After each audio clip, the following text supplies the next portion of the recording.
200 साल से इस हवेली में है। रमिया बाई का खौफ आती है घुंघरुओं की आवाज। 200 साल से यूपी की इस हवेली में आती है घुंघरुओं की आवाज। तवायफ रमिया की डरावनी कहानी। कई खौफनाक हवेलियों, भूतिया हवेली के किस्से अब तक आपने सुने होंगे, मगर ऐसी कोई हवेली नहीं थी जहां कोई रहता हो। इसलिए दास्तान कितनी सच है और कितनी झूठ, ये शक हमेशा बना रहता था। मगर आज जिस हवेली की कहानी हम आपको बता रहे हैं, वहां एक परिवार रहता है और साथ में रहती है रमिया, जिसे मरे 200 साल का वक्त गुजर चुका है। अगर वक्त के पन्नों का हिसाब लिया जाए तो दास्तान करीब 200 साल पुरानी है। उत्तर प्रदेश में एटा के पास एक हवेली है। वीरान नहीं, बाकायदा आबाद है।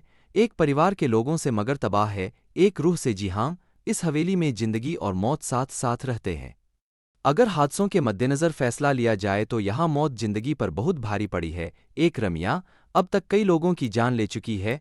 वो रमिया एक तवायफ थी जिसका कभी जलवा हुआ करता था, मगर दो भाइयों ने उस पर अपना दावा ठोंक दिया। नाच देखने के दौरान झगड़ा हुआ, फिर झगड़ा शुरू हुआ और फिर इस झगड़े में जो हुआ उसकी निशानी थी एक मौत। वो रमिया झगड़े में बेमौत मारी गई। ये किस्सा है 200 साल पहले का, लेकिन आज भी वो उसी हवेली में दिखती है। नाच गाने घुंघरुओं की आवाज के साथ हवेली में लोग रहते हैं, मगर खौफ के बीच कई असमय मौतें हो चुकी हैं। कई सालों से चीखें आती हैं इस हवेली से। कहानी की शुरुआत होती है एक दिन से। उस दिन सूरज को आखिरी सलाम पेश कर रहा था। शाम घिर आई थी कि तभी एटा के चमकरी गांव की इस हवेली से अचानक एक चीख गूंजती है। आवाज किसी लड़की की है। कहती है, मुझे हवेली से मत निकालो, ये मेरा घर है, वरना मैं तुम सबको बर्बाद कर दूंगी। कोई कुछ समझे इससे पहले एक और चीख गूंजती है, मगर इस बार चीख में मौत की तकलीफ भी घुली हुई है। पानी पानी कराहने की आवाज के साथ कोई लड़की पानी मांगती है। ये वाकया कहीं और होता तो शायद कोई न कोई तो मदद के लिए आ भी जाता, मगर इस गांव में हर कोई डर से सहम सा जाता है, क्योंकि पिछले कई दशकों से ऐसी चीखें इस हवेली से निकलती रही हैं और लोग कांपते हुए सुबह का इंतजार करते रहे हैं। इस हवेली के मालिक सत्येंद्र तोमर कहते हैं कि यहाँ पहले सब ठीक था, लेकिन धीरे धीरे ये दिक्कत बढ़ती ही गई। यहाँ घुंघरुओं की आवाज सुनाई देती थी, नाचने की आवाजें। इस तरह प्रॉब्लम क्रिएट होती रही। तांत्रिकों को बुलाया गया। कभी कभी आवाजें आतीं, आपको घर छोड़कर जाना पड़ेगा, ये मेरा घर है। इस तरह से हम लोगों को डर लगने लगा। हम लोग खौफ के साये में जीने लगे, लेकिन सवाल ये था कि आखिर कौन है ये लड़की और इसका इस घर से क्या रिश्ता है। क्यों दिन ढलते ही इस हवेली के पास से होकर गुजरने वाले रास्तों पर कब्रिस्तान सा सन्नाटा पसर जाता है और एक अजीब अनमनी से लड़की इस हवेली में भटकती दिखाई देती है। कभी झरोखे से झांकती तो कभी हवेली की छत से टकटकी लगाए दूर किसी मुसाफिर का इंतजार करती जिसने उसे गौर से देखा है। बताते हैं कि उसकी नजरें बर्छी की तरह कलेजे को चीरती सी लगती हैं, मगर कभी इन्हीं नजरों के दीवाने थे लोग। वो जहां खड़ी होती थी उसी के आसपास खड़े होकर लोग उसका दीदार करना चाहते थे। जिस घर में वो रहती थी उसकी खिड़की पर लोगों की नजरें टकटकी लगाए रहती हैं। इंतजार करते थे लोग कि कब खिड़की खुले और उसका दीदार हो। ऐसा जलवा था रमिया का। ऐसी हवेली जिसमें जिंदगी और मौत दोनों का बसेरा। इस हवेली के आसपास रहने वाले बुजुर्ग बताते हैं कि इस हवेली में से एक खूबसूरत सी लड़की निकलती थी, जिसे वो जब पकड़ने की कोशिश करते वो बिल्ली बन जाती थी। आज इस कोठी में जिंदगी और मौत दोनों का बसेरा है। दूसरी हवेलियों की तरह ये खाली नहीं है। यहाँ गुजरे दौर की तवायफ रमिया की रूह भी रहती है और इस कोठी के मालिकान भी, मगर मौत के साए में लगातार सांस लेती इन जिंदगियों पर क्या गुजरती है ये बताने के लिए काफ़ी है कई लोगों की मौत होना, क्योंकि इस हवेली ने अब तक कई अपनों को खो दिया है। हद तो ये है कि इस हवेली के बच्चे भी शैतानी करने या चहकने से पहले सोचने लगे हैं।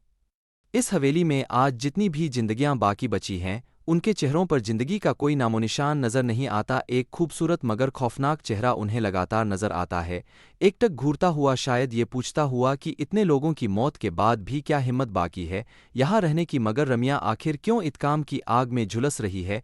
क्यों उसे मासूम बच्चों पर भी तरस नहीं आता? क्या हुआ था उसके साथ? आखिर कौन थी रमिया बाई? रमिया बाई, उसकी पायल जब छनकती थी तो लोग दीवाने हो जाया करते थे। हर हवेली का मालिक ये सपना पाला करता था कि एक दिन ये घुंघरू उनके सिर्फ उनके लिए खनकेंगे। बात करीब 200 साल पुरानी है, जब रमिया इसी हवेली में मुजरा किया करती थी। रमिया के दीवानों की फेहरिस्त में इसी इलाके के दो सगे भाइयों का नाम भी शुमार हुआ करता था, जो तकरीबन हर शाम उसी के पास गुजारा करते थे। मगर रमिया उस बला का नाम था जिसकी खूबसूरती और हुनर के आगे क्या रिश्ते और क्या नाते पल भर में बिखर जाते थे। और यही हुआ उन दोनों भाइयों के साथ भी। रमिया को लेकर दोनों इस कदर जिबाती हुए कि एक दूसरे की ही जान के दुश्मन बन गए। और जब रमिया ने बेकाबू हालात काबू में करने की कोशिश की तो गुस्से से लहराता एक खंजर रमिया के ही शरीर में उतर गया। दरअसल ये कहा जाता है कि दोनों भाइयों की लड़ाई में रमिया बीच बचाव करने आ गई थी। उसकी दीवांगी ही उसका कसूर बना। वो चाहती थी कि दोनों में खून खराबा ना हो, लेकिन हुआ इसके ठीक उल्टा। खून तो हुआ, लेकिन उन दो भाइयों में से नहीं बल्कि रमिया का, जिसका कोई कसूर नहीं था।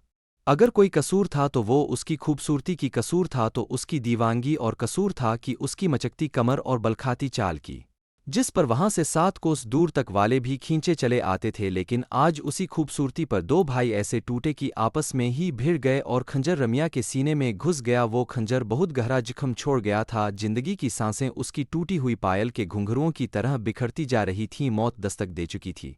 और फिर रमिया के साथ ही नाच गाना मस्ती ठिठोली सब कुछ खत्म हो गया था उसकी मौत के साथ ही। और ये मौत इस हवेली पर बहुत भारी पड़ी। वक्त बीतता गया मगर उसकी यादें कभी धुंधली नहीं पड़ती भी कैसे, क्योंकि रमिया ने तो इस हवेली को छोड़ा ही नहीं था। वो आज भी लोगों को नजर आती है, मगर गाती गुनगुनाती नहीं, बदहवास घूमती हुई, याद करती हुई उन सुनहरे दिनों की जब एक महफिल उठती नहीं कि दूसरी सजाने को बेताब लोग वहां पहुंच जाते। फ़र्क सिर्फ इतना है कि 200 साल पहले इस ड्योढ़ी से निकला हर कदम मस्ती से झूमता हुआ निकलता था, मगर आज यहां से लाशें निकलती हैं। आज भी यहां मरने वालों का दिखता है साया। इस बारे में हवेली मालिक सत्येंद्र तोमर बताते हैं कि मेरी मां को एक दिन साया दिखाई दिया था, इसके बाद उनकी मौत हो गई थी। इस तरह रमिया का प्रकोप हमारी हवेली पर हमेशा खौफनाक साए की तरह पड़ता गया है। एक एक कर मेरे 3 बच्चे, फिर मेरी पत्नी की भी जान जा चुकी है। हालांकि अब इस हवेली को बचाने की जिम्मेदारी सत्येंद्र पर ही है। वो एक पढ़े लिखे इंसान हैं और इससे पहले वो भूत प्रेत जैसी बातों को मानते भी नहीं थे, मगर आज जब वो अपने परिवार पर नज़र दौड़ाते हैं तो हर रिश्ता अधूरा नज़र आता है। वो जिंदा है मगर पत्नी नहीं रही, कोई बच्चा जिंदा है तो माँ मर चुकी है, भाभी है मगर भाई जान गंवा चुका है। कहते हैं कि तोमर परिवार से पहले इस हवेली में गुप्ता परिवार रहा करता था। लगातार हुई मौतों ने गुप्ता परिवार को इतना तोड़ दिया कि उन्होंने कौड़ियों के दाम ये हवेली बेच दी। खरीदी तोमर परिवार ने, और खरीदते ही बच्चे बूढ़े जवान एक एक करके 8 लोग मौत के मुंह में समा गए। फिर सहारा लिया पूजा पाठ का, नतीजा इस बार उसकी जान गई जिसने पूजा कराई थी। आज भी हवेली में नहीं आती है कभी रौनक। इस हवेली के बारे में पुरानी मालकिन आखिर क्या सोचती हैं? इस बारे में पुरानी मालकिन ओमवती गुप्ता बताती हैं कि आगरा रोड पर बसा चमकरी गांव है। वक्त के पलों को बुनते बुनते आज तकरीबन 200 साल गुजर चुका है, लेकिन उस हादसे के बाद यहाँ कुछ नया नहीं हुआ सिवाय रमिया की दास्तान के, जो यहाँ के ताने बाने में बुन सी गई है कुछ इतनी शिद्दत से कि बाकायदा नज़र भी आती है, अमनी सी भटकती हुई हवेली के बाहर भी और अंदर भी। नतीजतन इसके मालिकान इसे बेच देना ही बेहतर समझते रहे।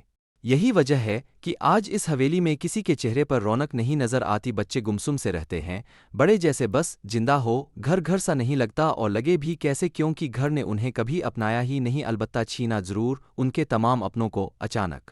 रमिया का सच क्या है हम नहीं कह सकते, हाँ इतना जरूर कह सकते हैं कि यहाँ रहने वाले दोनों परिवारों में बेहिसाब बेवजह मौतें हुई हैं। और अगर ये सब कुछ इत्तिफाक है तो यकीनन बहुत खौफनाक इत्तिफाक है, शायद रमिया के खौफ से कहीं ज्यादा खौफनाक। अगर आपको कहानी पसंद आए तो कृपया अधिक कहानियों के लिए सब्सक्राइब